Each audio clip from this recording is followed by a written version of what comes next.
Yeah, we back. This is a first. Top to top. What's up, fellas? Top of the top. All around the world. I will say, reporting live from New York with Shadi. I'll throw it to you. It's a fact, man. I'm out in China, man. Show in China. Ian, your background seems a little different today. Viva Raza Mexico. This is the first, man. Happy international edition. This is the international edition. Happy Monday, y'all. Happy Father's Day to all the fathers out there. Hopefully you had a restful day. Absolutely. A relaxing day. But every day is Father's Day, man. There's no days off in this job. So shout out to everybody that's leading by demonstration, man. We appreciate y'all wholeheartedly. Shout out to everybody that's here today. Another week, man. It was a crazy week. Obviously, a lot going on the continent of Asia, Rashad. Yeah, for sure, man. I'm out Asia. I'm out Asia. It's a lot going on out here. We could definitely talk about it for sure if you're interested. But first and foremost, man, just wanted to thank everybody for rocking with Market Mondays, for always showing us love, for showing us support. Appreciate it greatly. We got a lot of stuff going on this week as far as for EYL. It's a big week. Of course, the legendary Blackout is back. Live show on Wednesday. Wednesday. Anytime we do that live show is crazy. So make sure you tap in. That's going to be one of the ones, man. I'm looking forward to it for sure.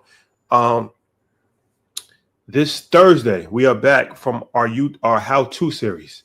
So, we've been doing the how-to series.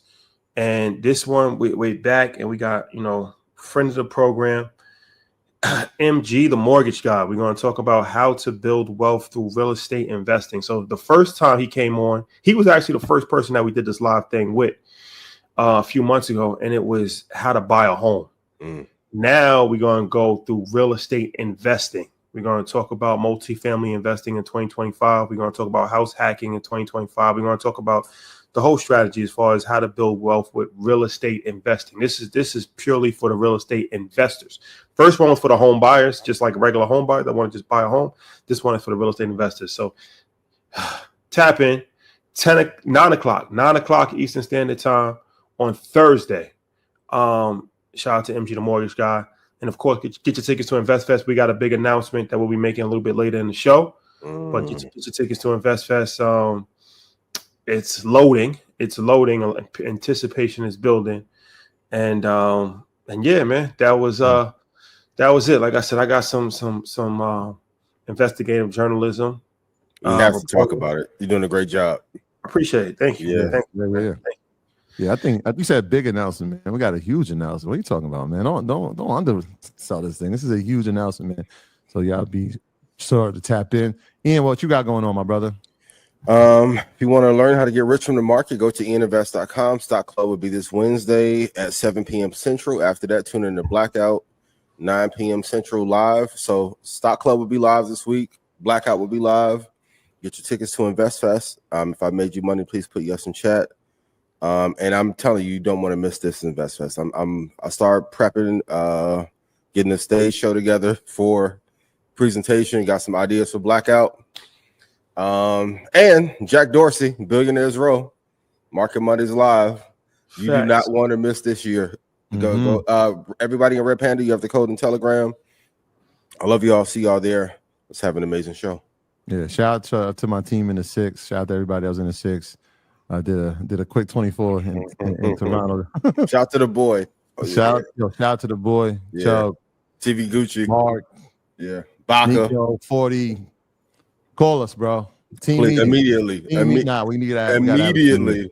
We got to have a team meeting. But shout out to the 6, man. It was interesting. We was in the shop. Shout out to Tweet, and the first thing they wanted to talk about was InvestFest. And I was like, who y'all excited for? Like, what y'all want to see? What y'all want to hear? They were like, I'll be honest, Magic is incredible. But bro, Jack Dorsey? Different. They was like, Jack Dorsey, bro. The texts and calls went crazy after that. What? They was like, yo, you guys got Jack Dorsey and you got Chris Johnson. Like, yo, this is crazy. Like, this is the Bitcoin. Yeah. This is Bitcoin ever right now. I'm like, yo, we're not done yet. Yeah, we're not done yet. But shout out to everybody in the 6, man. Team meeting. ASAP. You know how this goes, man. This is the disclaimer. Do your own research. Our content is intended to be used and must be used for informational purposes only. It is very important to do your own analysis before making any investment based on your own personal circumstances. You should take independent financial advice from a professional in connection with, or independently research and verify any information that you find on our show and wish to rely upon, whether for the purpose of making an investment decision or otherwise. Continue to do the research, share the research, spread the love, spread the research. Let's make money together. Let's build community. Let's build sustainable wealth. Most importantly, man, love is love. Let's get it. Let's get it. All right, let's jump into it. Let's do it. Man, it's a lot going on in the world right now. So, it's one of these things that, unfortunately, a lot of the turmoil that we're seeing, it has some level of effect on the economy when we're talking about global economics. So, with so much stuff that's happening in the Middle East right now, we could talk about it with our guest a little bit later, Hakeem Jeffries. But with everything happening in the Middle East, where do you see oil prices going next? And could this keep inflation higher than expected? A great question. To be very honest, for my technicians, tip of the day, put your Fibonacci retracements over the since inception chart of crude or USO. Despite the news, it shot up to 77.62, but for a history lesson, if we're looking at the all-time range, it's really hovering below that 50% retracement. So even though it had a short-term move, and I had a conversation with a couple people about this in the past, but the news doesn't always move the market as much as you think it will. You would have thought oil was going to shoot up to $100 a barrel the way that the news looked. But it's retraced today. It's almost at $69. So even going back to 2020 when oil went negative, the oil trade that used to be there in 2005 through 2010 is not there. It's a decent trade, but the idea of it going to 100 or $125 a barrel, I think, is overhyped and probably won't happen. So I think we're staying at 65 to 70 range for a while. I think, it's one of these commodities that's super speculative. Like when we were trading oil options in futures, it becomes it's tricky, right? Like you're in a space there's no control, and you never know when a global conflict can happen, like what has happened with Israel and Iran. But just from a geographical standpoint, this one, depending on the longevity of it, will determine some things about oil, right? There could be a key catalyst when we talk about how oil is transported throughout the world. So if you look at the transportation through the Strait of Hormuz, 20 to 30% of the world's oil is transported through there. And so if this is an area of conflict, you're smart. Y'all wrote a book before? Yeah, we got to do research before we come on here. We got to do research. Right? Go ahead. 30% of the world's oil is transported through that strait. And so if you're talking about escalated geopolitical tension, you can see how the prices could spike in the short term. And so I know when people look at the conflict and we kind of feel like, how is this affecting us? How is this affecting us? Well, this is a major conflict. If not, and who knows what's going to happen, right? Because it seems like it's escalated over the past week or so. If we don't see any type of resolution, we could start to see prices of oil start to trade higher. I just don't like to trade the commodity itself because of how speculative it is and the amount of control that we have. Like we can't predict geopolitical tensions, which makes it like really uncertain for me. The highest I have it getting to is $102.43, and the probability of that happening is less than 25%. I know we talked about lack of predictability, but Rashad, you are a historian. How would you use like AI or ChatGPT to at least have an understanding of how frequently these things can happen for the investors watching tonight? Yeah, I mean, I think even outside of that, it's just good to have a strong grasp of history, right? And obviously, this situation in the Middle East is something that obviously is nothing new. It's been going on for a long period of time. Whether you're talking about Iran, whether you're talking about Israel, whether you're talking about, OPEC, Saudi Arabia, there's extremely complicated nuances that I think that you need to just be aware of as a person, all right, but also as an investor. So you need to know that obviously, Iran and Israel has a conflict, but Iran and Saudi Arabia traditionally are on other opposite sides of the spectrum as well.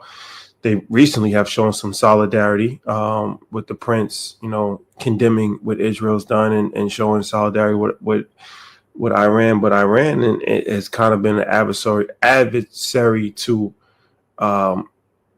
Iran has been an adversary to Saudi Arabia. So when we talk about oil production, as he said, them stopping that or threatening to stop that is not just a threat to the West. It's also a threat to the oil-rich countries in the region who they've traditionally been at odds with.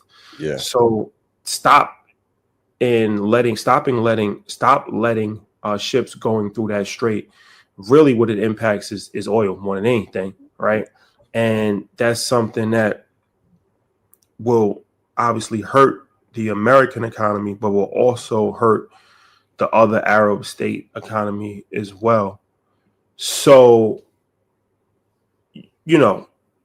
it's something that I think has to get worked out with diplomacy. Even me being in China, China is a strong ally of Iran, and so is Russia, and America is the strongest ally of Israel. Saudi Arabia is kind of caught in the middle.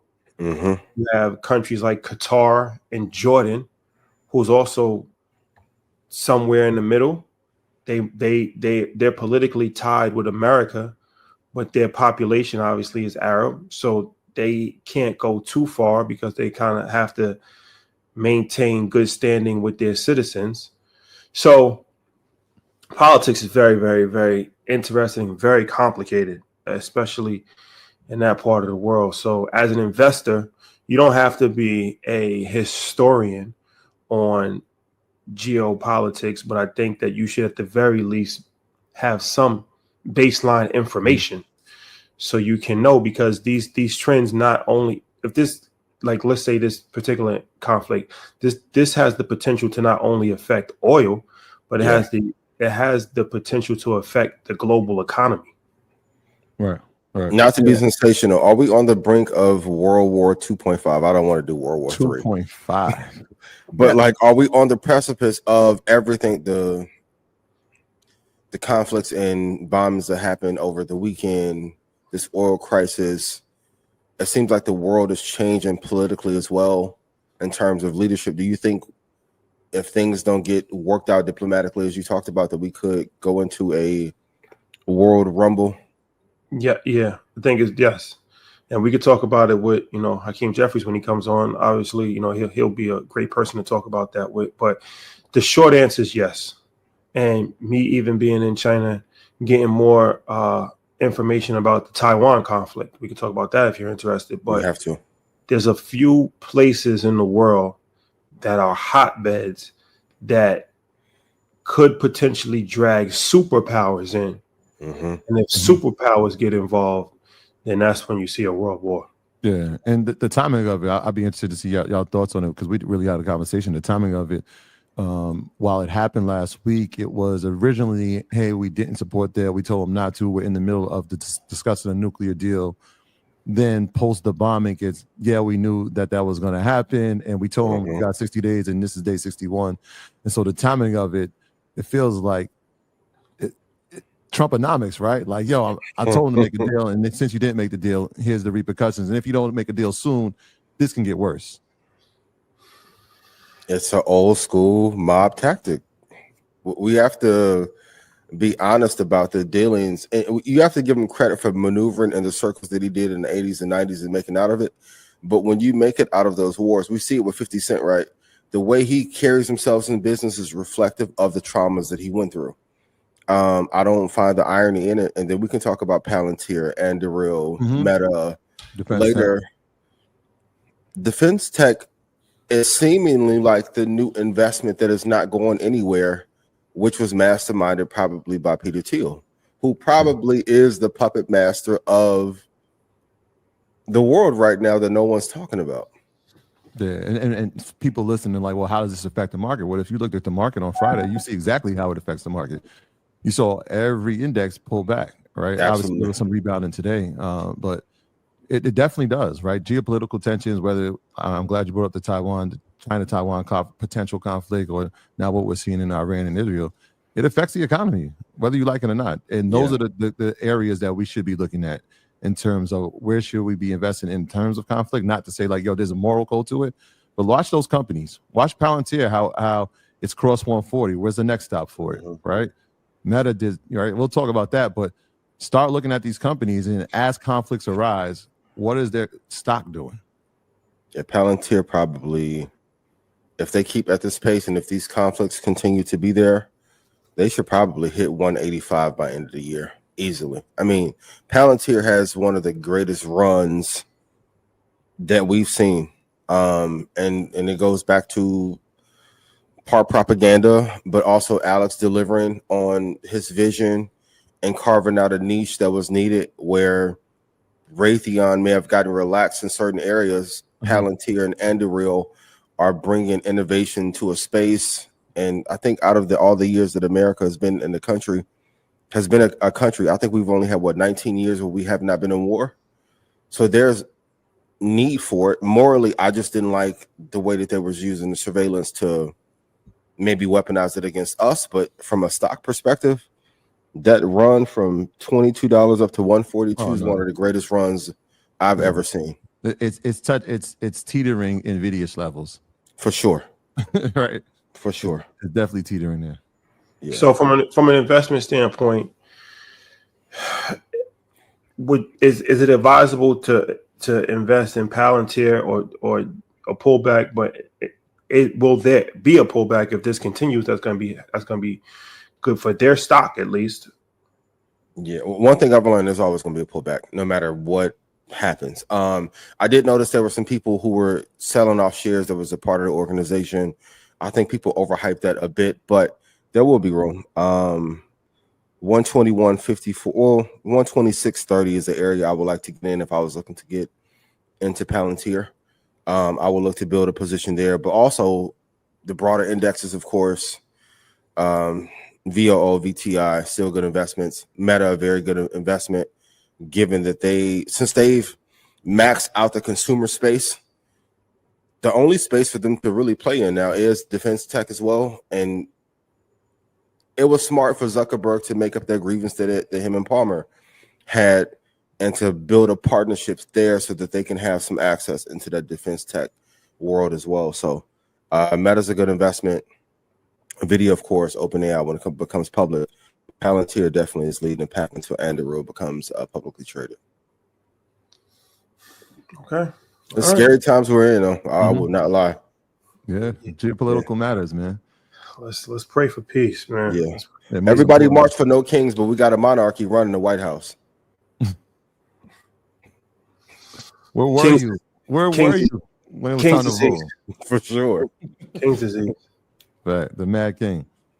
Well, let's do this. Like I said, we do have an announcement for InvestFest, switching gears. So last year we did something where we did a raffle. This year we taking it up at least 10 levels. So okay. Every week we're gonna be announcing something. This week from June 16th to June 22nd. So that's from right now, today, till Sunday. If you buy a general admissions ticket, from now to Sunday, okay, here's the deal. Pads, please. Y'all been up brainstorming. Pads, please. If you buy a general admissions ticket from right now to Sunday, every single person that buys a general admission ticket will be entered into the House Hacking Freedom Program. That's shout out to MG the Mortgage Guy. That's his actual community. Since he's coming on Thursday, he does, bi-weekly calls. He got past videos. This is a community to actually get people investing in real estate, teach them how to invest in real estate, multifamily home investing specifically. It's a community. It's like an online course, and it's an ongoing process. And he's going to give you free access to that. So every single person gets access to that. Wait, what? It's not a raffle. Every person that buys. That's every single person. Every single person. Damn, okay. We're not done, Ian. Then three people will get upgraded to VIP tickets. And we got some surprises for VIP too, over and above what we've done traditionally. 2 people will get upgraded to platinum VIP. We talked about the deal room. Mm-hmm. And then there's one grand prize winner. Uh-oh. And the grand prize winner gets 2 all expense paid trip to Ghana. What?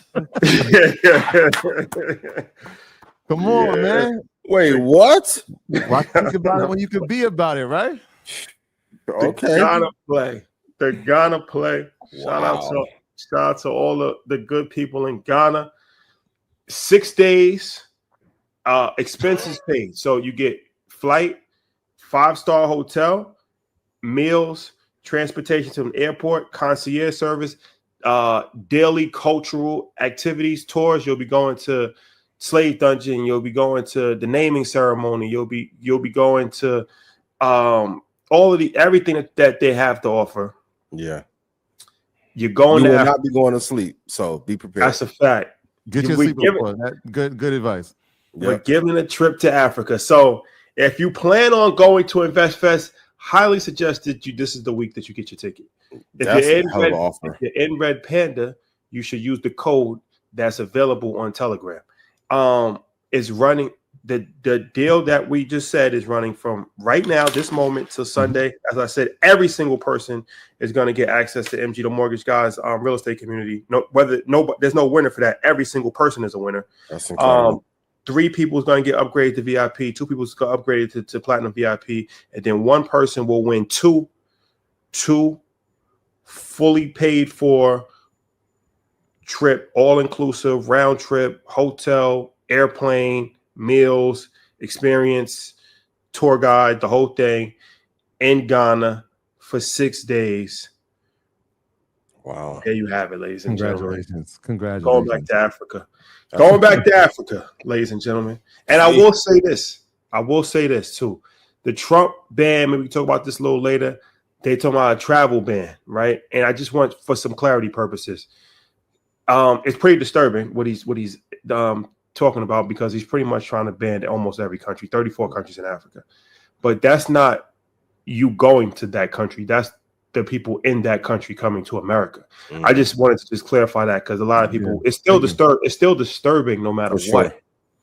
But it's not that you can't go to Egypt, or you can't go to Ghana, or you can't go to Nigeria. It's that if that's enacted, those people from those countries can't come to America. Can't travel here. Right, citizens of those countries. Yeah.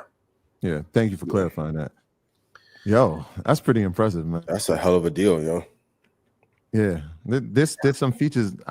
We'll save it for the winner. There's some features that we got to let them know, that things that the world has been wanting to see, that they're gonna have a privilege of seeing firsthand, and get to tour. So I'm excited for them. Oh, for sure. Yeah, you're gonna get to see Somber City. And how you leave that part out?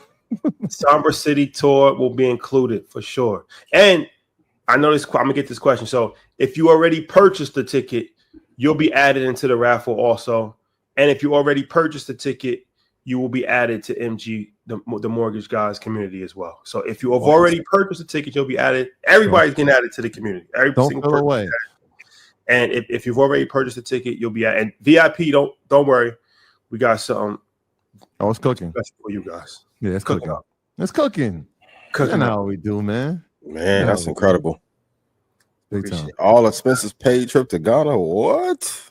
Gotta over deliver. For sure. Great business lesson of the week. Over deliver every year. Over deliver. Yeah. I'm glad you said get your sleep in advance. It is an experience. Like going back to if you haven't been, it definitely is an experience. I still remember touching down on the continent for the first time, but just overwhelmingly feeling a sense of like being home, but also a sense of history. Because most people don't go back. So I'm glad that we did, and now people that enter tonight will have an opportunity. So make sure y'all take advantage of it. Yeah, and it's gonna be some of the most fun you have too. The networking is amazing, but everywhere, amazing. Ghana is the entry to Africa, so it's the perfect place. If you have not gone to Africa yet, perfect place to start. So get your tickets to InvestFest, investfest.com. And then the last thing I'll say is also there's a hotel block. So if you're going to InvestFest, on the website, there's a hotel block where you can get a discount for the hotel. And the hotel is literally on the same exact campus where InvestFest is at. So I would suggest that you take advantage of that and get your vendor booth if you're a business. Yeah, 100%. That is a major key. In the first couple of years, people had to go from different hotels and walk to the venue. When you stay at the hotel now, you just go downstairs in the elevator and you walk right to InvestFest. Makes it way more convenient. And I can't front, like the networking that happens in the walk from the hotel to the actual venue, the networking that happens in the lobby, the deals that happen in the lobby, it's an incredible experience. Make sure y'all take advantage. That's a fact. So, okay. Get your tickets to the VIP room so you can be in the deal room, though. Oh, that deal room is cooking. Yeah. That deal room is I'm going to post it up at. Yeah, we got some things we bring into the deal room. So, Microsoft versus Apple. Okay. So, can we just be honest? We won't even need to lead up. Most disappointing WWDC I've seen in the last, let me be hyperbolic and sensational, last 15 years. AI got kicked down the road to 2026. This is my announcement. If Apple does not deliver a significant AI development in 2026, I'm going to tell everybody to sell all of the Apple. You want to wait, what? Damn, that's strong. That's next year. So you potentially, as of in a couple of months, you could potentially liquidate every Apple position. Yep. Why? Oh, they have. Okay, well, let's go to some facts. So they are 3 months in the negative with no prospects for doing better. You've had, I'm not even including Cursor or any of the startups who have made significant headwinds in AI. They've just missed the ball at every turn. I know they have the Anthropic partnership they talked about, but to be a tech leader and not have a significant, we got liquid glass. Nobody asked for that. No one asked for the emoji con. Like, it's just is them not reading the room. It's like, if I'm go ahead. No, I only go because I want to give somebody some high praise. Shout out to Sanat. I know we brought her up last week. Sanat Bovell, who's one of the most incredible minds when it comes to AI. In terms of the liquid glass, she had a dope post, and maybe we'll repost it. Y'all go check her out. But she said that you're right. Nobody asks for the liquid glass when it comes to the phone. But that might be a hint at something that they are developing, which could be eyewear, right? Because the technology of the glass is to see transparently. And so how do you interact with the world while having glass on? That's the technology that they said. Who needs it on a phone? You're not looking. But if they develop the technology, is that now a precursor for what is to come? Which kind of got me thinking, like, they better have something that this is going to be useful. Will they be better than the Meta Ray-Bans? Meta Ray-Bans is clicking. I can't front. I see people just wearing those outside. They're getting better. Like, okay, imagine if we talked about investing and like I just missed NVIDIA being pro Chevron. That is the equivalent of what Apple has done. Google has made significant headwinds. The partnership with Microsoft and OpenAI. It doesn't get talked about that Apple could have bought into that same partnership structure with OpenAI. They missed Claude. We talked it on the hardware standpoint. They missed buying DJI. They've just missed on too many fronts, and it seems like that the leadership culture is so insulated amongst each other. They're not seeing and looking ahead to what's next. Love the company. But I just think it's either time to either Tim Cook goes to the chairman seat and they need another CEO, or they need significant headwinds in AI development. Like, it's 30 companies that are available that could be for purchase that would help. Like, Siri probably is the worst performing automation tool in all of tech in comparison. Siri Canva has made bigger headwinds in AI than Apple. How the fuck does that happen? So if you sell an Apple, what company takes that to tech to index? It's a great question. Get your tickets to InvestFest. But doesn't that treasure chest almost give it some leeway to say whatever's next and wherever, like, everybody agrees that AI is in its infancy stages, is still in the first, maybe second inning. That treasure chest that they have, that 30 billion that they have, they're parking in treasuries like a hedge fund. But they could potentially just skip the line and say that's the next technology. Hey, we got to. They still have a chance, or is it too late? OpenAI is so far ahead that is clearly going to be the technology, and everybody else is playing second place. Okay, here's the landscape: Cursor AI, Grok, XAI, OpenAI, Anthropic, Canva. That's 6 companies that have gotten significantly better, 3 of which they could have purchased. It's not the issue of capital; it's a leadership issue.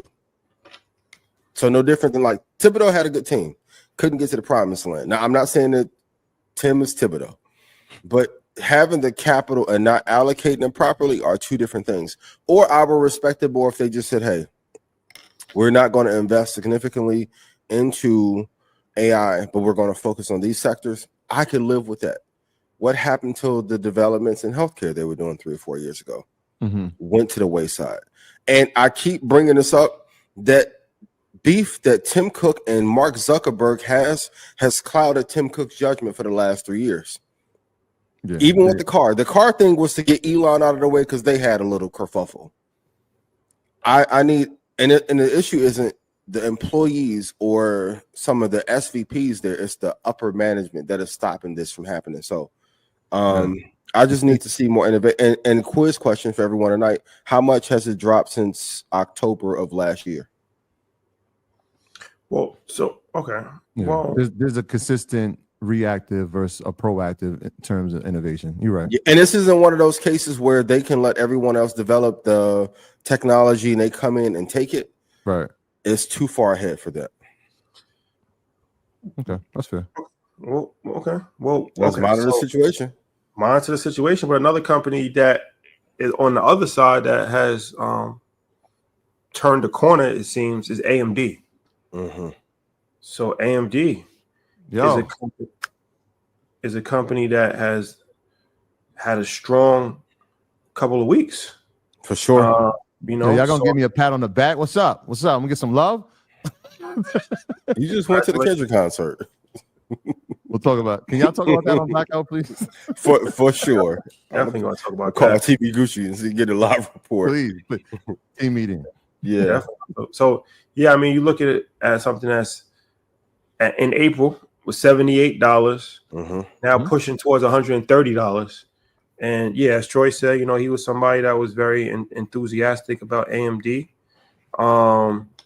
So I guess Troy, you talk about it then. You can lead it off.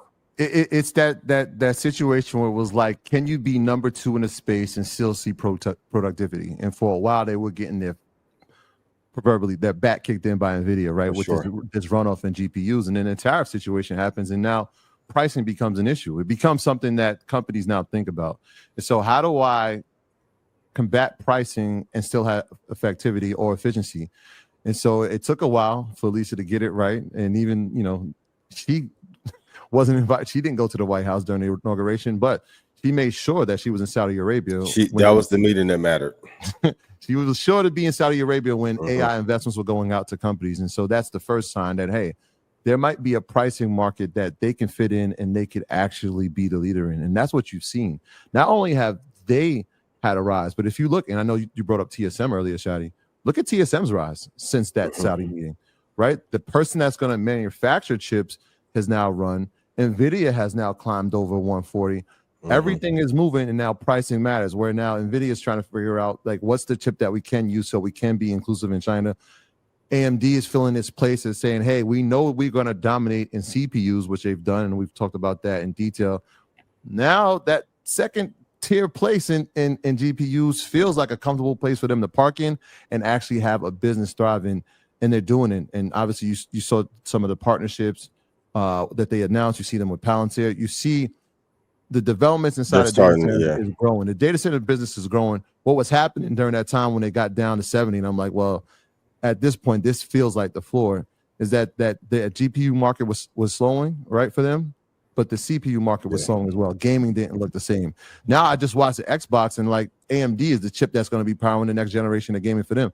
And so you're starting to see, yes, NVIDIA is going to be dominant. They control 85% of the space. But for some companies, mid-tier, not these mega caps, they're going to need an efficient unit, and AMD is filling that growth. Yeah, and I want to be very clear, NVIDIA still is the lead. A nice bounce. Sure. But them being at that meeting, definitely, there are catalyst events in a company. That was one of them. For her to have missed or not invited to the White House, but to make it up there is the timing was incredible, and it was needed for the company. Shout out to everybody in Red Panda who's been holding that for years. But also, going back to the Saudi meeting, which notable CEO was not there or not invited? Oh, we didn't see. Or no one from the organization with that spaceship on campus was invited. It's just interesting. So, but long end of year target for AMD, 161.76. I've had my criticisms of AMD.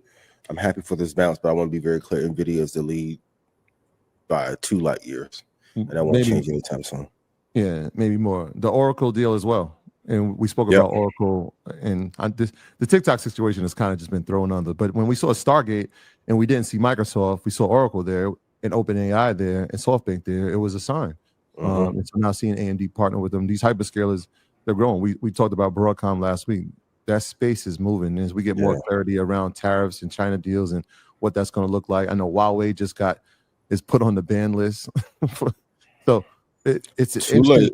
Yeah, it's an interesting time, but they're these companies that we believed in that were going to be the leaders in the AI space, whether they were first or second.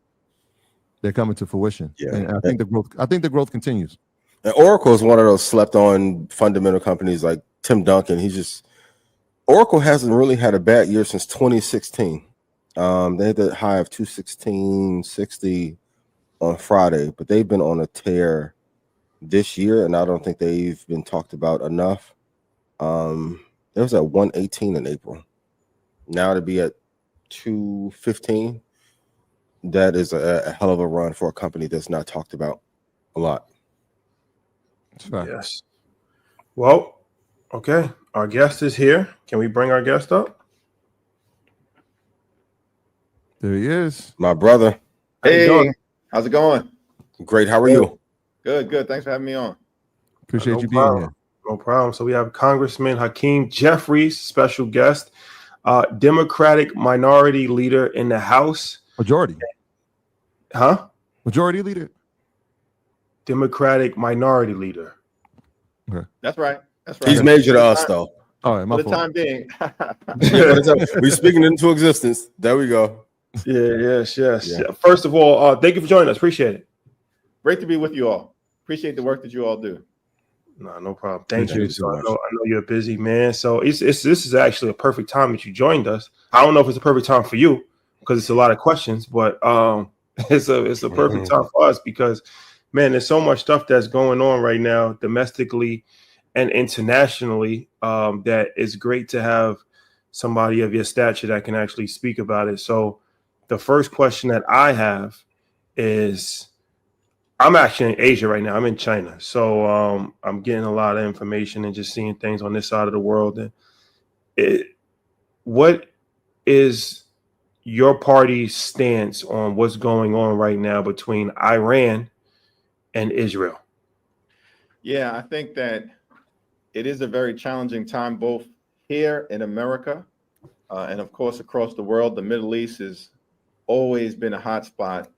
And so, the current tension and hostilities that we see are at risk of spiraling to get us to a place that I think we don't need to go. Mm-hmm. So my view right now is, look, it's clear to me that Iran is an enemy of the United States of America. Israel's an ally.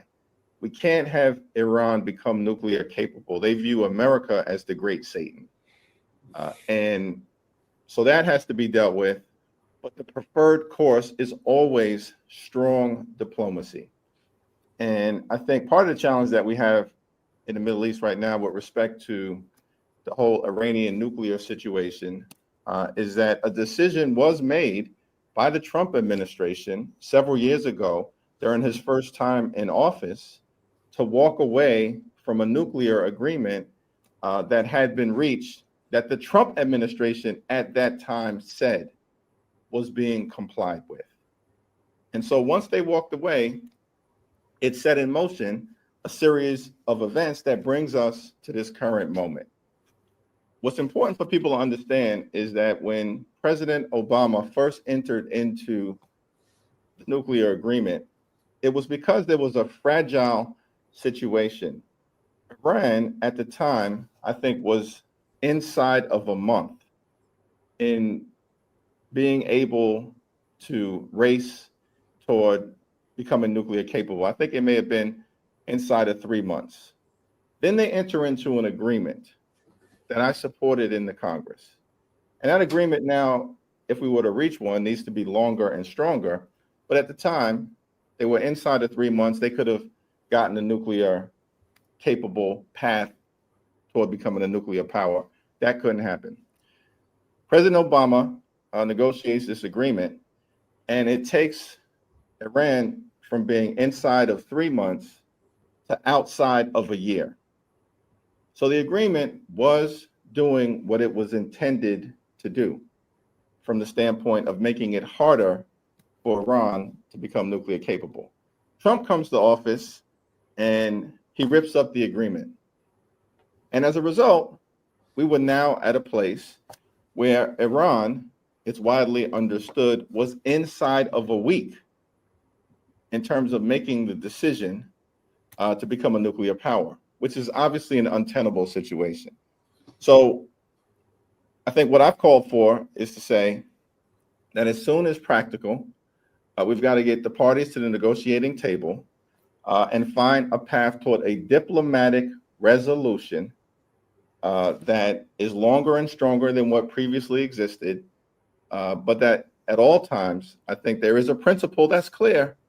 The world will not be safer if Iran has a nuclear bomb. It will be more dangerous for the American people and, of course, for our allies in the Middle East. Well, let me just follow up real quick, because I feel like your party specifically, you guys are walking a thin line right now, right? Because a lot of your base is growing increasingly frustrated with the government of Israel. They feel like they're the aggressors in a variety of different aspects. And even like the nuclear weapon thing, right? Like Israel's the only country in the Middle East with a nuclear weapon. So even your allies, our allies, don't have nuclear weapons in the Middle East. So, okay, we understand your stance, but at what point does the political system in America have some level of pushback to the government in Israel, which is increasingly losing favor all over the world? Well, I think that, so there are a couple of different things going on, right? You've got the Iranian nuclear situation, which is at the highest level of severity. And I think we have to have clarity on that. In terms of what needs to happen in the context of the relationship between Israel and the Palestinian people, we need a dramatic change on the ground. And to me, that involves, one, we've got to make sure that every single hostage is free. At the same time, we have to surge consistently humanitarian assistance to Palestinian civilians who have been in harm's way through no fault of their own and have been suffering in ways that everyone should reject. And then we need to get to phase 2 of the ceasefire agreement that was originally put in place as President Biden was on his way out of office and President Trump was on his way into office, that would allow for the cessation of hostilities on the ground and a path toward a just and lasting peace between Israel and the Palestinian people. That obviously involves the reconstruction of Gaza. That involves the identification of new Palestinian leadership. And it also involves a surge of resources likely to come from the Gulf states, Saudi Arabia, the UAE, and others working with Egypt and Jordan on the ground. Like, so there's a robust plan that everyone, certainly in political leadership, from the Biden administration to the Trump administration, had initially agreed was the path forward to change the circumstances that exist on the ground. And we've got to get back to that, and we should get back to that immediately. Talking about things that are happening here, obviously geopolitical, tensions affect us from an economy, but from a personal standpoint as well. One of the things that is big is this big, beautiful bill act. Talk about obviously the opposition that you guys have for it, how that's going to affect marginalized communities, how that's going to affect spending, which will eventually affect the economy. Talk about your thoughts on it and where we're at. Yeah, this is one big ugly bill that they're trying to jam down the throats of the American people. The GOP tax scam really has three different elements. One, it's the largest cut to healthcare in American history, including approximately a $700 billion cut to Medicaid. That's going to hurt children, hurt families, hurt seniors, hurt everyday Americans, hurt people with disabilities. Close hospitals, nursing homes will shut down, community health clinics will no longer be able to function. And because people won't be in a position to get the assistance that they need to meet their medical conditions, folks are going to die in our community, in rural America, and all across the country. That's what this GOP tax scam will lead to. The largest assault on healthcare in American history, in Medicaid as we know it, $500 billion potential cut to Medicare, make it harder for young people, children, to participate in the Children's Health Insurance Program that was put into place by President Clinton with leadership from then First Lady Clinton in the 90s. Millions of people will be thrown off of the Affordable Care Act, which of course was a signature accomplishment of President Barack Obama. And, they're going after the health care provided at Planned Parenthood clinics across the country. Not reproductive freedom, because federal dollars can't even be spent on reproductive care right now. That prohibition has existed for decades. This is health care, for women and for teenage girls. So it's an all-out assault on health care. At the same time, it's the largest cut to nutritional assistance in American history. More than $300 billion will be cut from nutritional assistance programs. They literally are taking food out of the mouths of children and veterans and seniors in America. And all of this is being done to provide massive tax breaks for their billionaire donors. And they're going to stick working class Americans with the bill and increase the debt and the deficit, as y'all know, by trillions of dollars, which ultimately will have an adverse effect on the economy for everyone. I read a stat that for Americans who bought their home pre-2020, it represents 8 to 12% of their income. But if you bought a home in the last 3 years, it represents 24 to 28% of your income. What policy proposals do you think could make the wealth gap decrease and make things more affordable without tanking or hurting the economy long term?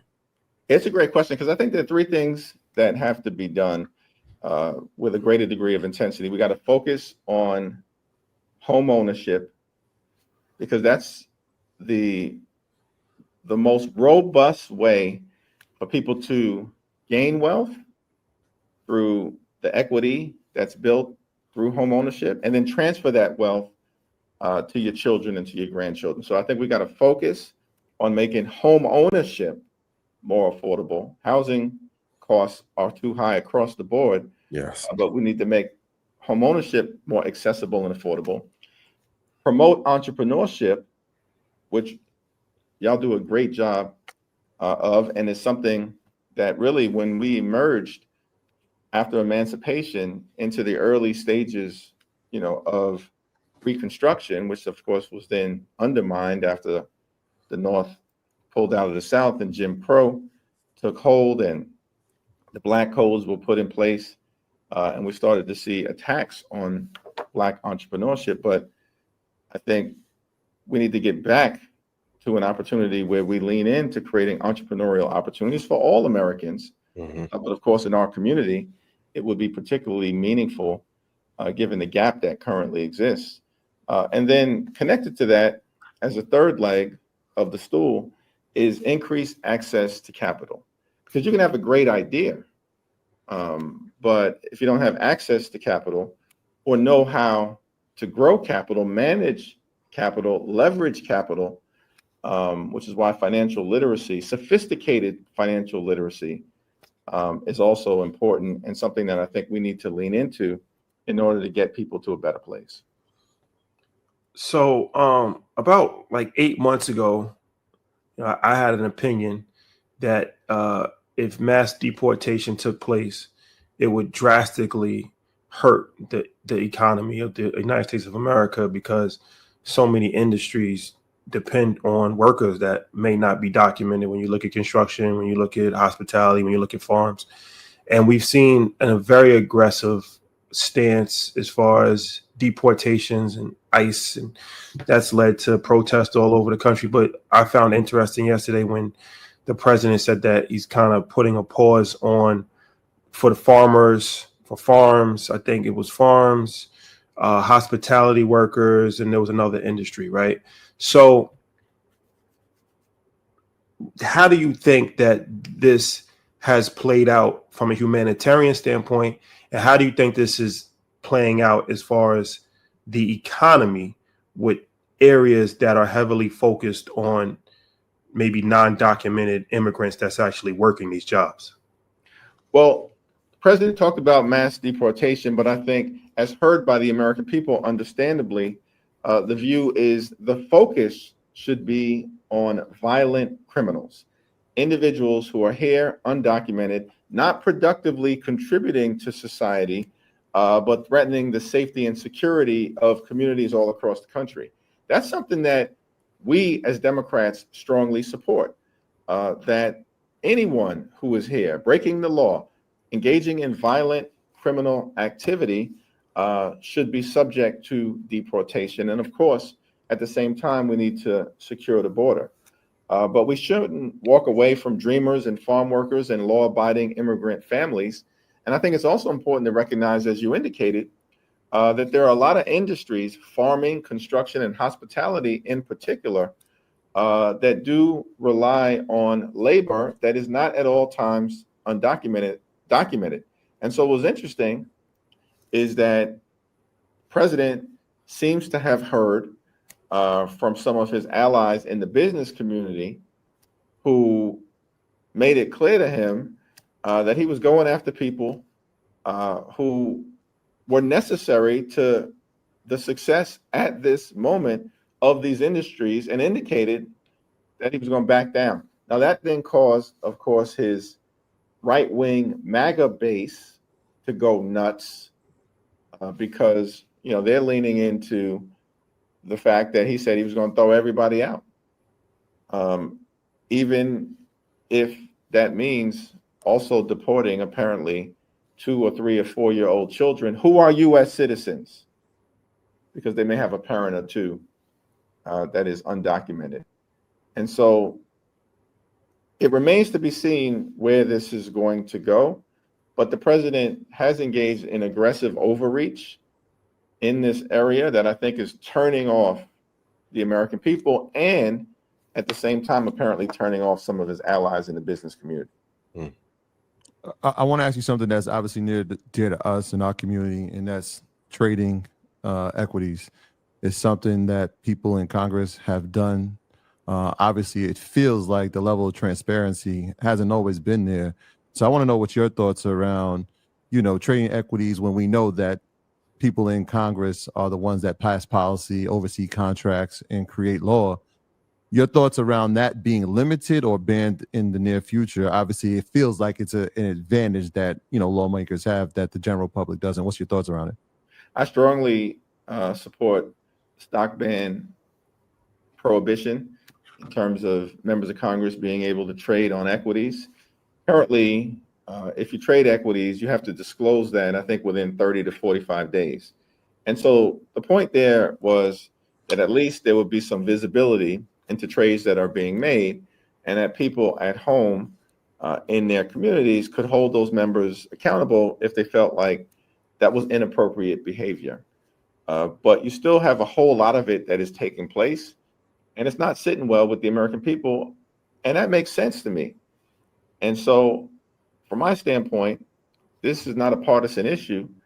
It's an issue that has or should have bipartisan support in terms of the congressional stock trading prohibition.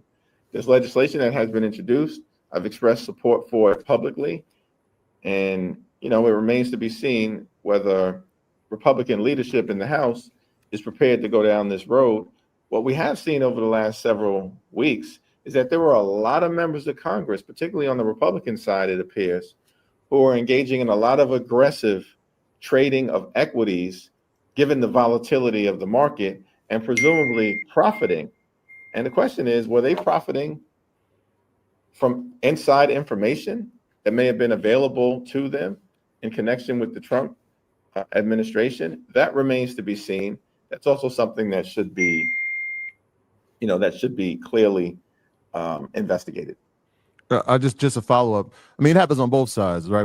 If we talk about Marjorie Greene, we could talk about Nancy Pelosi as well. Pelosi for sure. What is the biggest drawback as to why? Obviously, from the profits, but why wouldn't somebody be in support of the Congress having insider trading? Well, listen, that's a good question, and it's an open question, and those individuals, any individual who wants to defend it, they're free to defend it. I'm of the view, and I think all of House Democratic leadership is on record now saying it should be banned.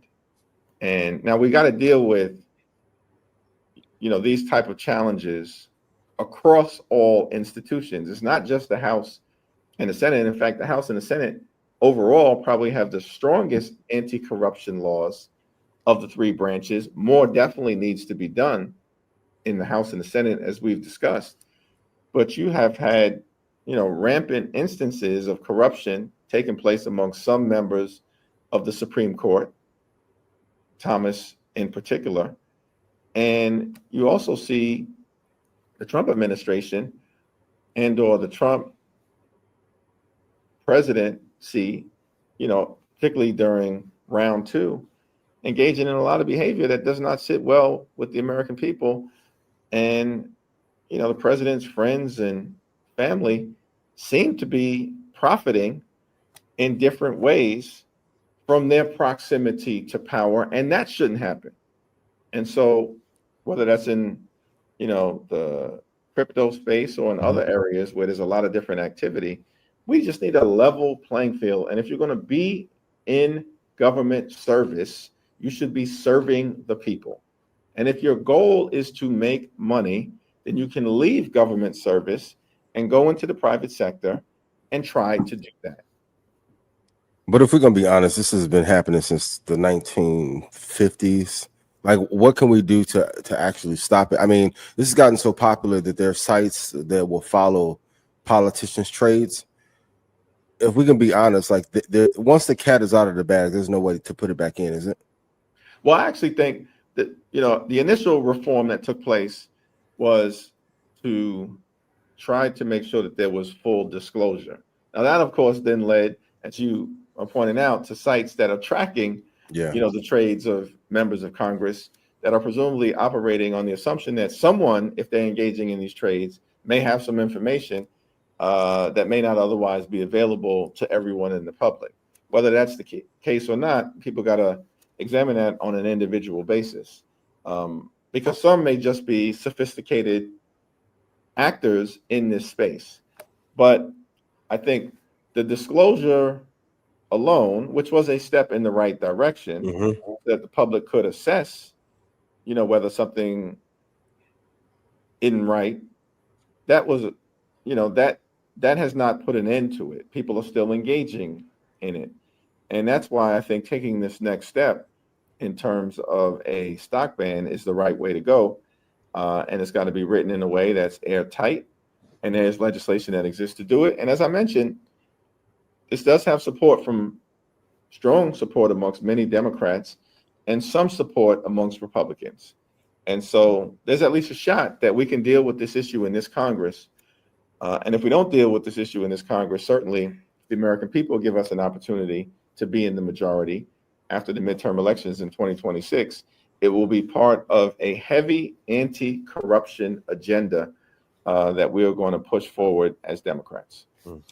What do you say to the people, especially maybe in our community, that's just giving up on the political process? They feel marginalized from it. They feel like, they don't understand it's billions of dollars that go to other countries, and you can't forgive student loans. And there's a sentiment that Republicans don't care about us. The Democrats don't really care about us either.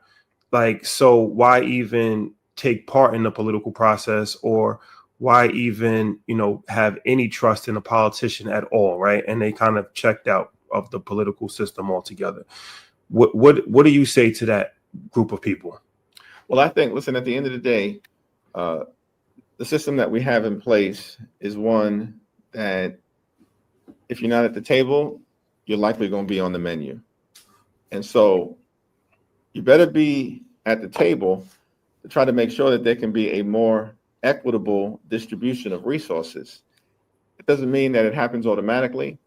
It's a fight, and it's a fight that we have to continue to wage and make sure that we are delivering meaningful change to people in the community, particularly communities that have long been under-resourced, and there's been an absence of the type of attention that people might otherwise deserve. That's not to say that there hasn't been real progress, and there has been in the previous administration. Historic investment in Black colleges and universities, historic investment in African American farmers, historic investment when it comes to moving the needle as it relates to African American home ownership.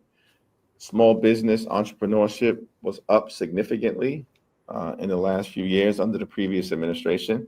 There was, tangible signs of progress. And of course, millions of people had their loans actually forgiven. And the Trump administration is now reversing that effort. But a lot of people actually who were tens of thousands of dollars in debt, but may have pursued a career in public service, have had that debt eliminated under the previous administration. So those are tangible indications of real progress. But of course, that's not to say that there isn't a lot of work that needs to be done, a tremendous amount of work that needs to be done to create an economy that's more affordable, that people can, have a comfortable life, provide for themselves, provide for their families, educate their children, purchase a home, have access to health care, and then of course, one day be able to retire with grace and dignity. We have to get far more people in this country, in the communities that I represent and beyond, access to that great American dream. But at the end of the day, politics, if you were to break it down, is about the management of public money. Our money, taxpayer dollars. Politics is about the management of public money.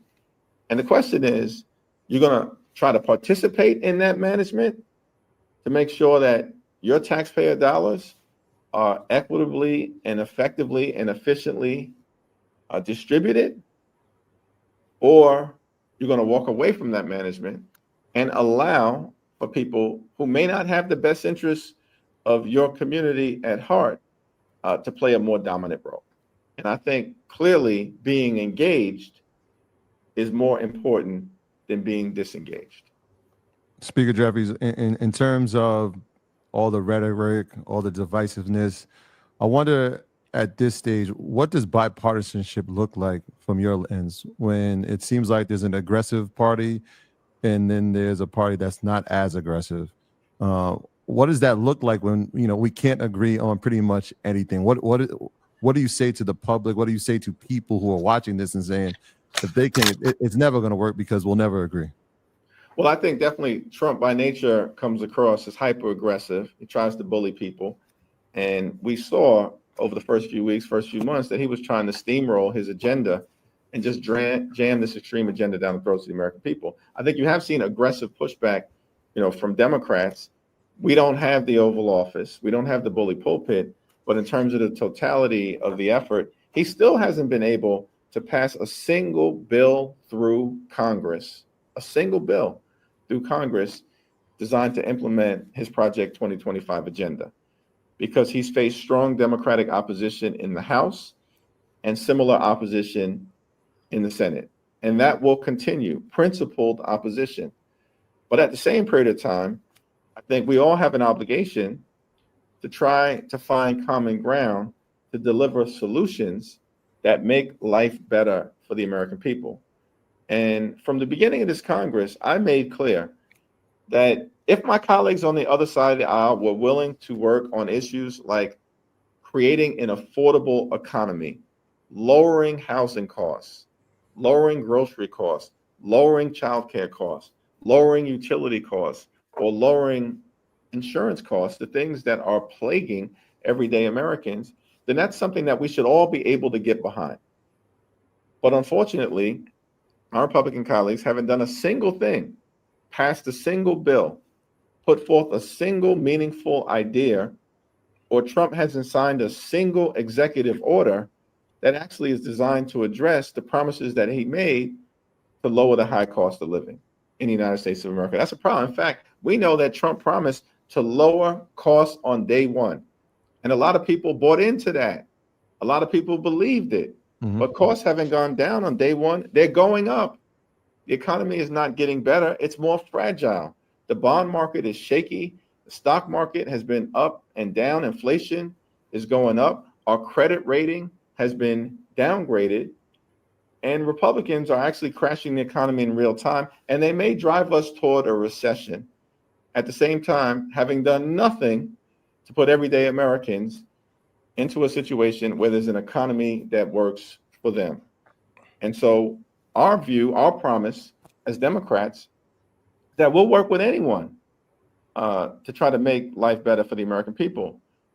But they've got to be willing to participate on the other side, and they're not.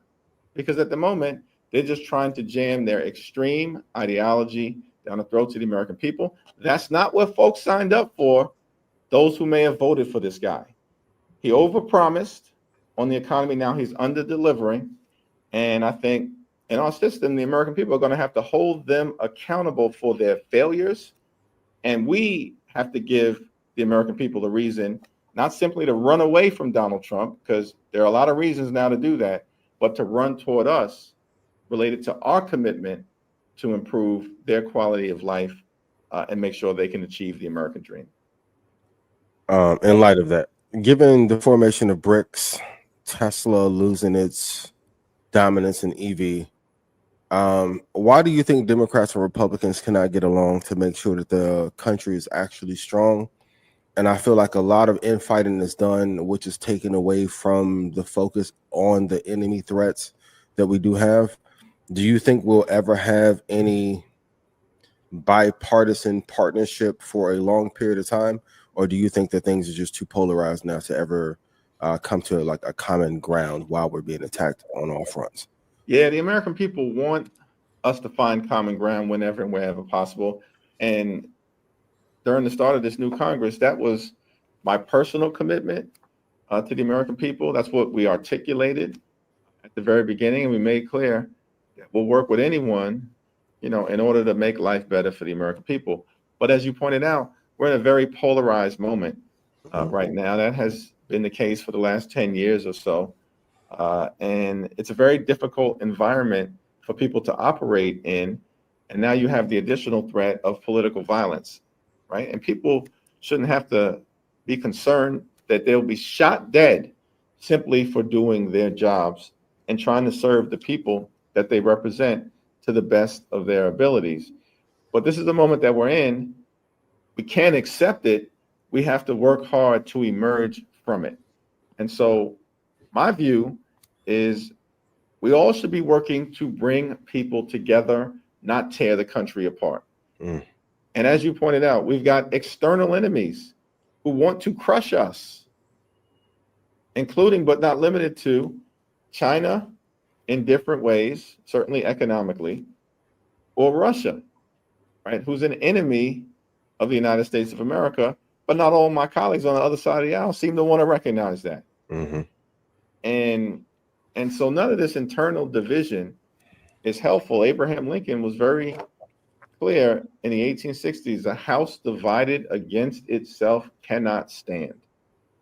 And it's going to take people on both sides of the aisle who are willing to commit to finding a better path, not turning back the clock, moving the country forward, not tearing us apart, but bringing us together and trying to find the values that unite us. And everybody, I think, just wants to provide comfortable living for themselves and for their families, and to be able to experience the benefits of the American dream in the wealthiest country in the history of the world, where we know far too many people are excluded from that. And hopefully we can set ourselves on a path where we can bring the country together around the common goals and aspirations that people have, whether you're a Democrat, an independent, or Republican. Well, I want to thank you for your time. But before you leave, my last question is, since you brought up China, as I said, I'm actually in China right now. Yeah. And I've been taking tours of manufacturing plants. And it's actually pretty insightful and enlightening. And I gained a lot of insight from my time here. Tariffs, we've talked about tariffs a lot on this show. You, right, if you were president, right, and your party, what is your stance on what makes sense as far as working out a fair trade deal, and what makes sense as far as the relationship with United States and China, because China's not going anywhere. They're only getting more powerful. Yep. So diplomacy wise, what do you think makes sense?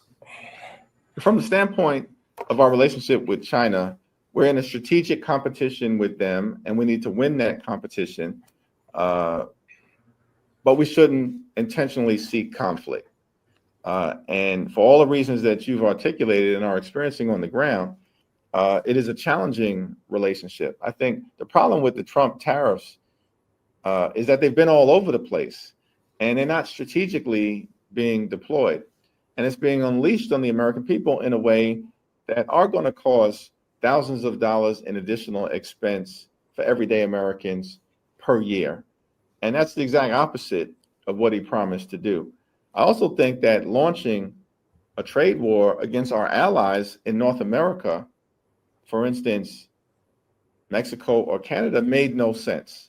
When there was an existing agreement, the US-Mexico-Canada trade agreement that Trump himself negotiated. And that was actually done in a bipartisan way in 2019, I believe, that is not up for renewal until about a year or two. And so it's the erratic nature of the manner in which the tariffs have been unleashed on the American people. And he announces them, and then he pulls back, and then he announces them, and then he pulls back. It actually creates a climate where it's hard for businesses to have any certainty around the rules of engagement. And so economic investment gets frozen, hiring gets frozen, and consumers lose. It's the worst of all possibilities. And hopefully we're going to see this administration change course. But our view is that the best thing that one can do for the economy is for there to be stability involving all stakeholders, and figuring out the areas of strategic competition where we have to win, have to bring jobs back, have to nearshore or reshore, and the areas where that may be impractical, and strategically negotiating a better landscape with China is the right thing to do. I agree, Speaker Jeffries. My last thought is this. I agree with you. I think this is a competition. And when you speak of competition, we're referring to AI that we have to win. But I also believe that we, as our community, have to be able to participate in. So I wonder what your thoughts on how do we make sure that our community is participating in that kid in Brooklyn, that young student who, you sat in that seat in your life, who ChatGPT has been banned in his school and TikTok is fighting for his attention. How do we encourage and how do we make sure that we're participating in the conversation when it comes to AI? Yeah, it's a great question because, we are in the middle of another economic revolution. We were an agrarian society, and then we went from an agrarian society largely to industrialization, and then industrialization towards sort of an innovation-based economy where you also had a lot of service job opportunities that replaced many of the manufacturing jobs, but weren't as economically robust in terms of a pathway into the middle class. And that has been problematic for people in our community and across the country, including in rural America, small town America, the heartland of America. But now, at a rapid pace, we're moving from that innovation-based economy into the next generation of it, which is artificial intelligence. And there is a real risk that under-resourced communities in the inner city, in rural America, in small town America could be left behind. And so we have an AI task force that we actually formed in the House, and it was bipartisan. I think 11 or 12 Democrats, 11 or 12 Republicans. It's led by Congressman Ted Lieu on our side. And we recently met on the Democratic side to say, we need to be prepared to engage legislatively on AI so that there are guardrails that are put in place that can ensure no one is left behind. And at the same time that we win the competition, we're ahead, but China's been closing the gap. And we're not going to be in a situation where we can win the competition with China if we allow them to overwhelm us in the context of artificial intelligence, and then ultimately the next generation of innovation, which is quantum computing. And so it's an exciting time for innovation in the country, but also a very challenging time. And this is also why staying in the game, getting involved, at the local level, at the state level, certainly at the federal level, so that people express their ideas and perspectives and are at the table so that our community doesn't remain simply on the menu. My final question for you. What do you think the Democratic Party needs to do to be back in fashion or get some of its power back? And given the investment that Peter Thiel has had into J.D. Vance and the political party, what opposition financially needs to be given to fight the MAGA regime that has come in? Like who are the big donors that can offset the Elon Musk's, Peter Thiel's of the world to help get the Democratic Party back in fashion? Well, grassroots participation, I think, is going to be critical. And we saw that recently. The biggest race so far of this off year was the Wisconsin State Supreme Court race in April. And Wisconsin is a state that Donald Trump had just won. It's a swing state. Sometimes Democrats win, sometimes Republicans win. And there was an open seat on the Wisconsin Supreme Court that would determine which side controlled the majority of the Wisconsin Supreme Court, impacting the lives of the people who live in that great state. But also, it was such a critical bellwether race that you saw intense engagement from people who are left of center and people who are right of center, including Elon Musk, who, again, spent in that race $25 million. No one had even come close to that amount on his own to try to win that Wisconsin State Supreme Court race. And we made clear as Democrats that the choice belonged to the people of Wisconsin. Is it your seat or is it Elon Musk's seat? And when presented with that question, grassroots energy and activism rose up, both in terms of on-the-ground work and grassroots contributions, such that we won that race, and we won it by 11 points. Now, that is a landslide under any circumstances. It certainly is a landslide in a 50-50 state like Wisconsin. And so it provided, I think, for us a test case that when the people are awakened to the fact that there are big donors across this country who want to jam their ideology down the throats of the American people in ways that aren't often good for the quality of life of the American people, that they still have a voice in our democracy. They can still express themselves. This is still a country anchored in self-government, and our democracy should not be for sale. And I think moving forward, you're likely to see that type of reaction to the extremism that's coming from the White House, Trump and his allies as we move forward. We have a race in Virginia for the governorship and a race in New Jersey for the governorship. It's going to be important for us as Democrats on our pathway back to power to win both of those races. And I think we're on track to do that. And then, of course, in the midterm elections, we'll have a chance to make our case to the American people that you've got two options here. You can either keep House Republicans in the majority, and if that were to continue, then they're simply going to be a rubber stamp for Donald Trump's extreme agenda. There will be no debate. There will be no effort to find common ground. There will be no effort to solve the problems that you as everyday Americans have. Or you can have a check and balance to the worst impulses of Donald Trump and far-right extremists and put Democrats back into power in the House so that we can hopefully get back to solving problems for the American people and not be in this, constant state of chaos, cruelty, and corruption, which has been the case for the Trump administration so far.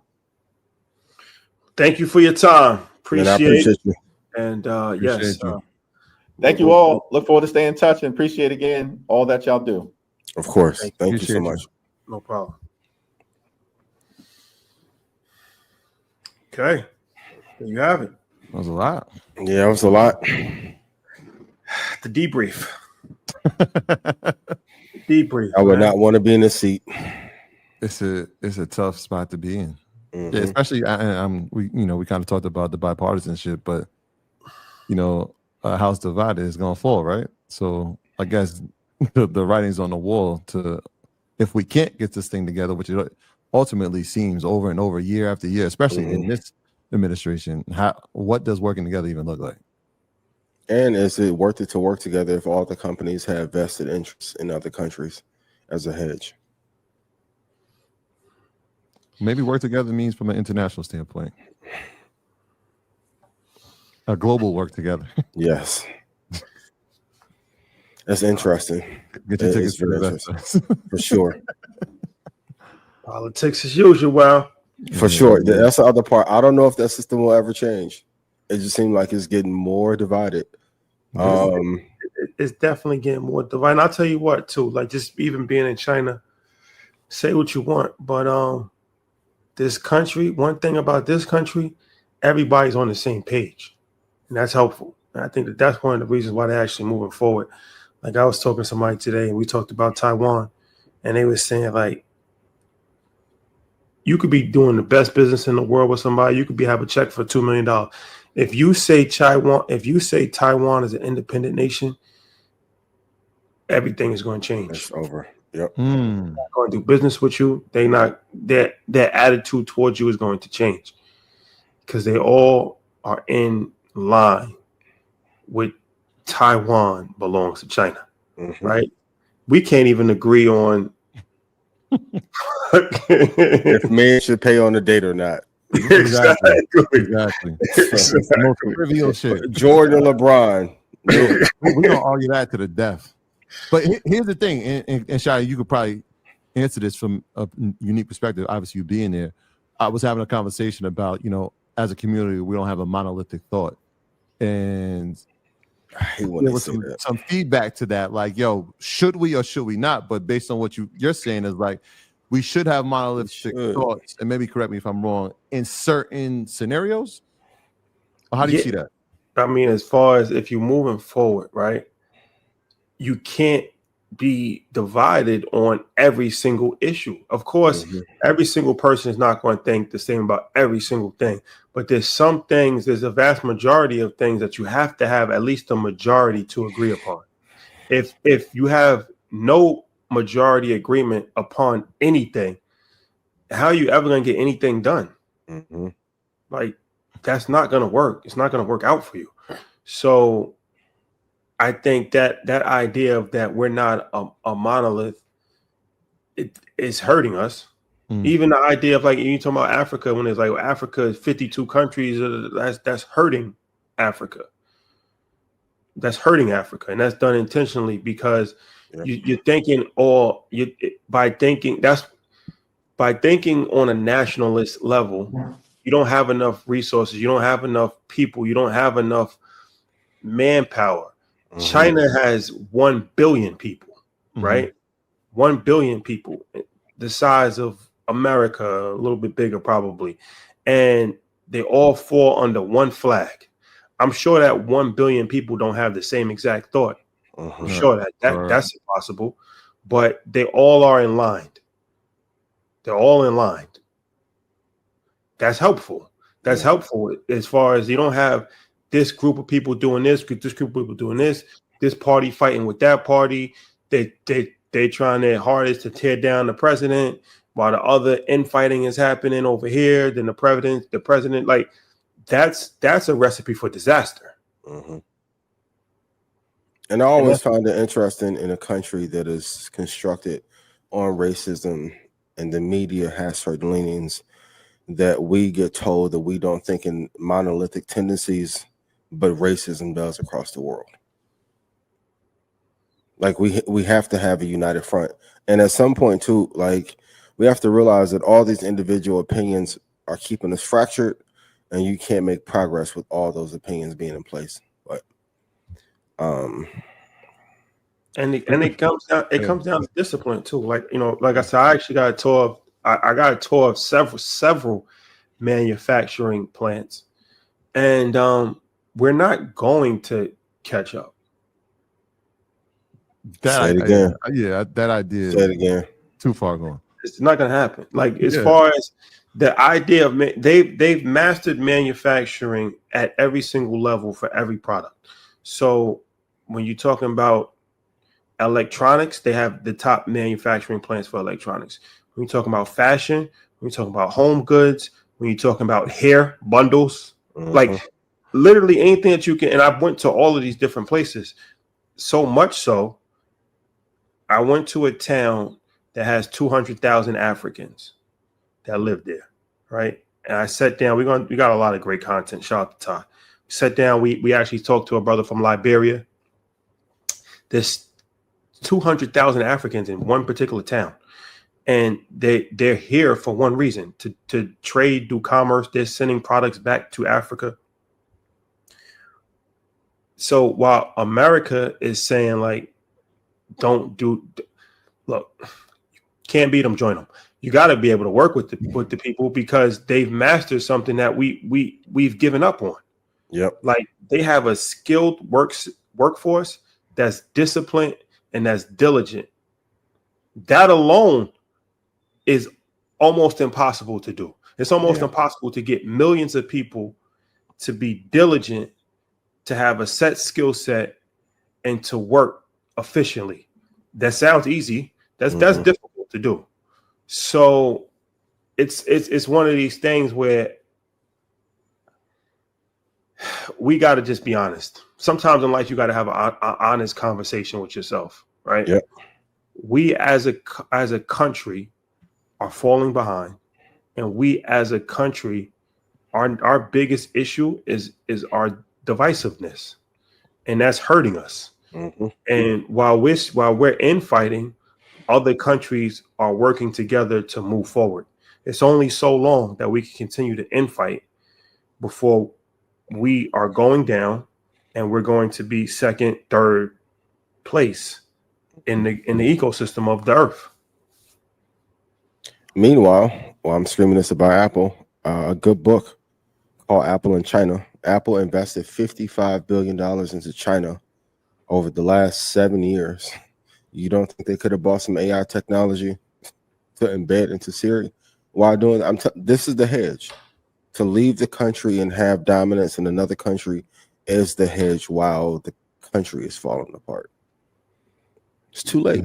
Yeah. I always say, don't follow what I say. Follow what the top companies and top governments are doing. If our top companies are hedging in China, what does that tell you about the state of America? That's a fact. And there's so much stuff that we don't. They have 20 electric car brands in China. 20. Yeah. Like BYD is one, but there's 19 others. And I saw an electric car today. It looked just like the Porsche Panamera. It's a carbon copy of the Porsche Panamera. And she was telling me all of the young people in China, that's like their favorite car. And I asked her, when I say her, I'm talking about the translator that I've been with for the last 5 days. I said, how much does that car cost? It's the Porsche Panamera. It is the Porsche Panamera. And it costs $29,000. Insane. So the phone manufacturer makes EV. They've told you, they've convinced Americans that made in China is bad when everything is made in China. So psychologically, you're like, I'm not getting from China. If all of these top brands, if all these top fashion brands, right? If all the top fashion brands and all of the top hotels and all of the top, if they're getting their stuff from China, if it's good enough for them, why would it not be good enough for you? So the question that you got to start asking yourself is like, okay, if they're able to manufacture a car that probably is even better than a Porsche as far as the electronics and everything is concerned for $29,000, when that same car cost $110,000 in America, well, who's to blame? Who will get the blame for it? Yeah, I think there's a level of prestige that people buy with it. I think the high end cars become a little bit more sophisticated, but the everyday car, I'm with you. All right, for like certain, like a Porsche or Mercedes, there's certain technology that a German engineering will have. That's not true, bro. That's what I'm saying. That's what they. No, you didn't let me finish. What I'm saying, certain specifics, right? Could they make the model of the car? Could they make the replica of the car? I'm sure they can. There's no argument that they're actually doing it. I think the prestige part is that value is the part that we over index on, because it is that we have to get it. Right. What margins get a little tricky. But what I'm saying is that they have a better product, bro. I've seen it with my own eyes. They have cars that look like they have cars that look like Cullinans, that are minivans. Mm-hmm. I'm talking about swivel seats. The tray table comes down. The massage. They give you the massage in the back seat. The massage in the back seat with the recliner. It looks like a Maybach. That's a regular SUV. They have a better product for a lower price. It's like the Frank Lucas. When Frank Lucas said, "I got the best product for the lowest price possible," they have a better product. They're making better products at tremendously lower prices. They're not compromising on anything. That's what I'm saying. Like what we've been told is not true at all. It's not true. There's no excuse. What I'm trying to say is that there is no excuse. That prices, that what we're paying for things, there's no excuse. It's capitalism run amok, and it's propaganda to the propaganda. What I realize now is that the propaganda is to make people not fully understand that we're overpaying for things, and that capitalism on a certain level has run amok. Because if you can just have some level of negative propaganda and discourage people from like, oh no, it's cheap, it's not the same, it's the lower quality, the high end. No, when you start like, no, it's the same thing.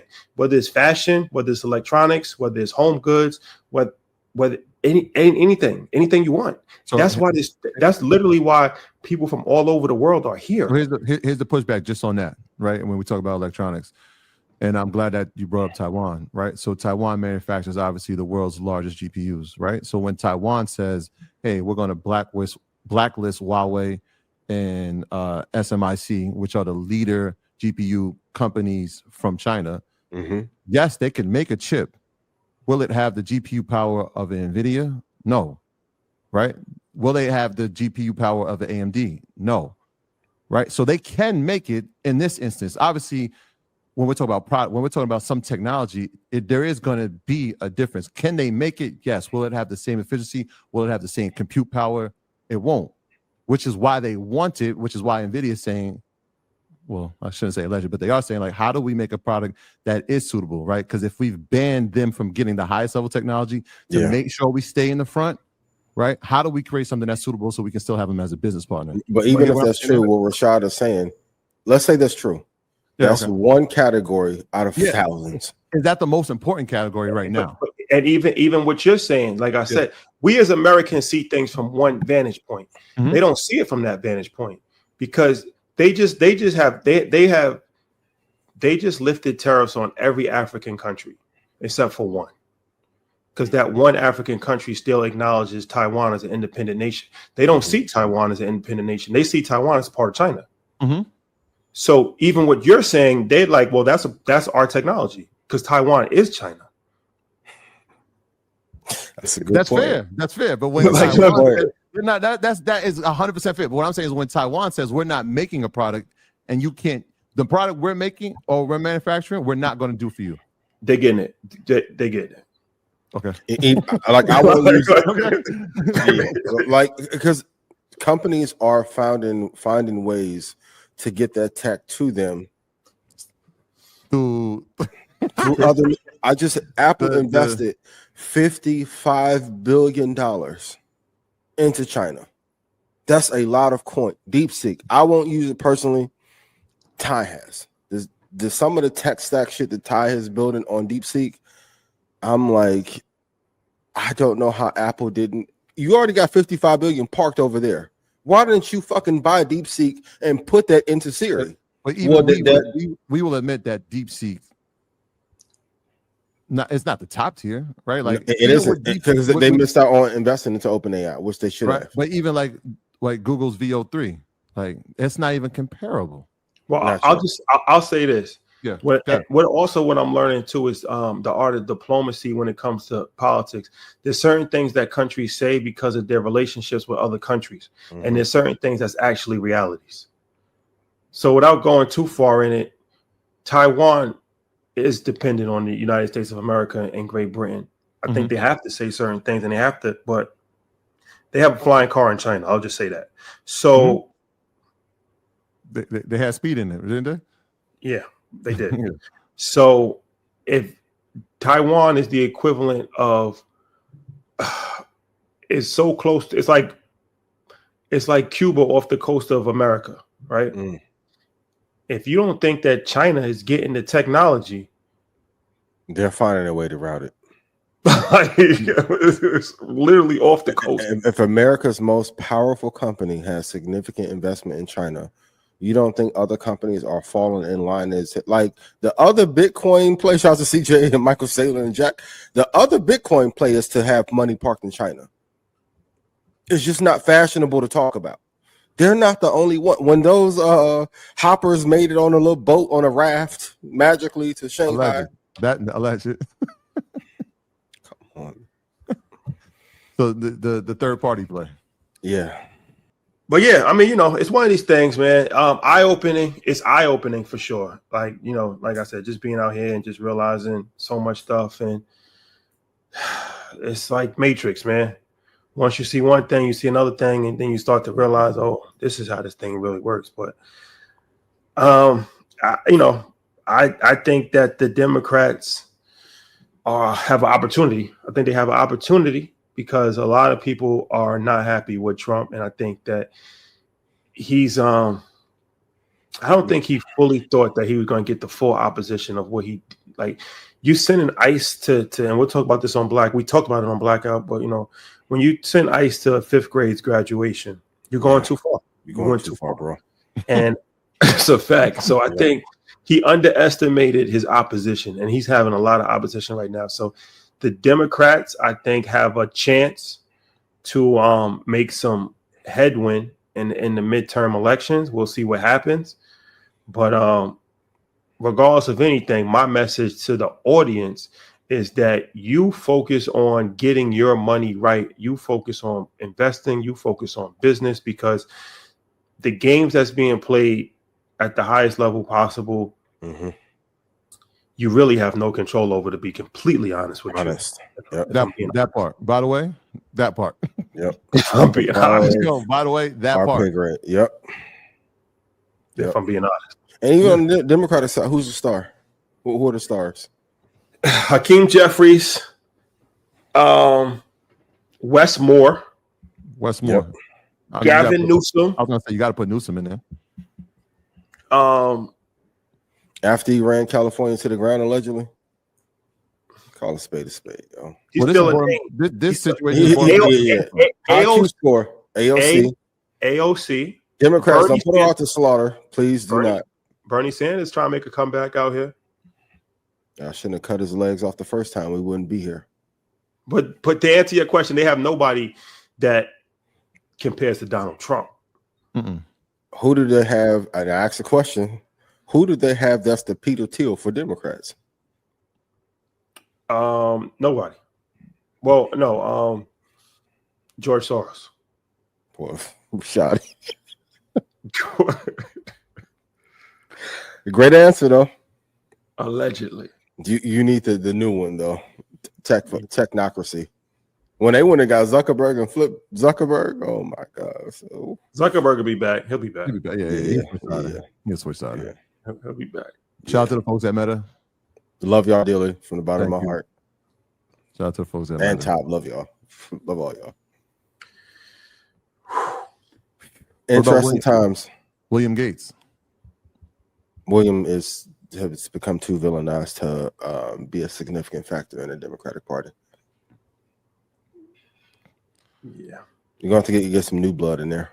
I'm just saying capital infusion events. But Bill Gates never really gave a bunch of money like that, I don't think. There's opportunity for him too. It will look away to talk down 99% philanthropic. We'll see. We're gonna uncover the philanthropic lie that all the billionaires get to tell into at the end of their life. It's things that sound like you said. Certain things you have to say for the public, but in private, I'm at your head, pops. I'm gonna be honest with you. I'm at your head. Pause. Do remember, yeah. InvestFest raffle. If you buy a ticket from right now until Sunday, you enter to win. Every single person that buys the tickets gets access to MG the Mortgage Guy's House Hack to Freedom program. 3 people will get upgrades to VIP tickets. 2 people will get upgrades to Platinum VIP. And 1 will get the grand prize, which is 2 all expense round trip ticket, hotel, full experience to Ghana. You better go before it's over, man. I mean, as of right now, because you seen Chad. Once Chad was like, yo, all right, you're going to ban our people from coming to America. We're going to ban Americans coming. So how's that going to help? Retaliatory. The retaliatory ban. Better get in while you can, man. Yep. Before the opportunity goes away.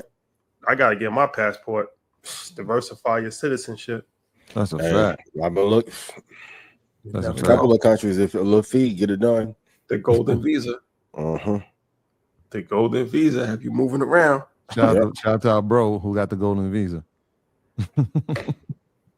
When companies are investing as much in other countries, you have to start to do the same. That's another thing too. I think Americans a lot of times don't realize how fortunate we actually are. You know, even in China, I was talking to people, I'm like it's hard to get to America unless you live in Europe. Take that for what you want. But every other country in the world outside of Europe, it's really hard to get to America. Like even before the travel ban, we was in Ghana. They like, you got to wait 5 years. The average person in Ghana right now has to wait 5 years to try to get the opportunity to go. And it's like, you got to go to the embassy and just wait online all day and hope that you can get a meeting with somebody. As an American citizen, you could pretty much go anywhere in the world. Yeah. So I don't think people take that. You should utilize that. Have to, because it's a blessing to be able to travel to other countries, and a lot of people in other countries don't have that same opportunity. I was just going to talk about that process of just traveling internationally, even just like this weekend. And then y'all sent some. I think you sent something in the group chat about the global entry thing, and I'm like, you know what? Yeah, Wednesday y'all should probably talk about that. Or the global entry players. Yeah. You know, they got face recognition. You know, I thought about, because in China they have hand and face recognition pay. You know about that? Well, the face recognition pay. Yeah, well, they were doing. Well, Amazon was doing that too. The face recognition. No, Amazon has the gold stores where you just walk in and just walk out. Right. Yeah. But I'm talking about like they got the like. Oh, so you can pay off facial recognition. Yeah, like your facial scan. Yes. Ooh. You look at the monitor. It scans your face and it pays. You could do hand. You could do the hand. Like, because I seen her, I'm like, what are you doing with the hand? She like, I'm paying for something. But I'm like, how you paying for something with your hand? She's like, well, you know, we only have one. Pretty much, you know, it's like a fingerprint. Everybody only has one hand. So I'm like, he's like, yeah, you enter your hand into the system. It links with your bank account. And now when you go to a store, you can just do your hand. I'm like, or you could just do your face. So I'm like, do the face. So she just you look at the thing. It scans your face. Your bank information is tied to your facial recognition. So it takes money out of your bank account from the scan of your face. It's tricky. That's crazy. Well, I thought about TSA. We've already done that with TSA. Yeah. I'm saying I just walked through. I didn't even. It was just like, yo, that's you. Yep, keep going. But what if you got multiple accounts though? What do you mean? I guess you link one account you know. Or one account to it, yeah. Yeah, I guess that's like the one account that you want to link to the facial recognition thing. But man, that's crazy. I mean, it makes a lot of sense. Yeah. You don't need a wallet. And a lot of go ahead. They was joking about a face card decline, but now this is a real thing. And quietly, not a full merger, but Clear, which used to be the alternative, has kind of merged with TSA. And the Real ID at one time. So yeah, we got to talk on Wednesday about the rights that are given up for convenience. Read the fine print. They got your fingerprint. Think about it. They got your fingerprint. They like I said, the TSA, they got your eyeball scan. They have your fingerprint. The only thing that they don't have is your DNA. And your bank account. Because that gets like now you owe the government. Automatic deduct. On the walkout. On your way to Miami. Go ahead, my boy. No check needed. Checking account needed. On the walkout. That would be crazy. They're going to a kiosk negative 84,000. That turns into now it's crypto all the way. Even with that, I keep saying they bought them out. I get that part, but is it linked? Well, it could be. You're right. Come on. Safety, y'all. Safety. Insane. All right.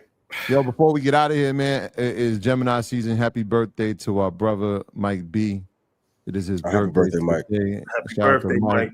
Yeah. Shout out to the town, a Greenberg legend, a legend in the world of fashion. Want to send him all the best wishes. Shout out to Val. It's her birthday this week, too. Shout out to Val. I know she got a birthday. My sister-in-law, Alana, she got a birthday. It's Gemini season, man. Happy birthday to everybody. Shout out to Ebony. Yeah.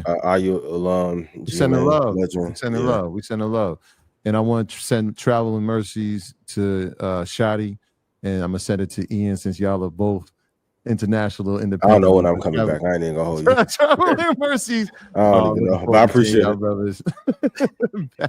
back home safely. It's only right, man. Yeah. This Thursday, tune in to Earn Your Leisure. We got a live show with Matt about how to real estate investing.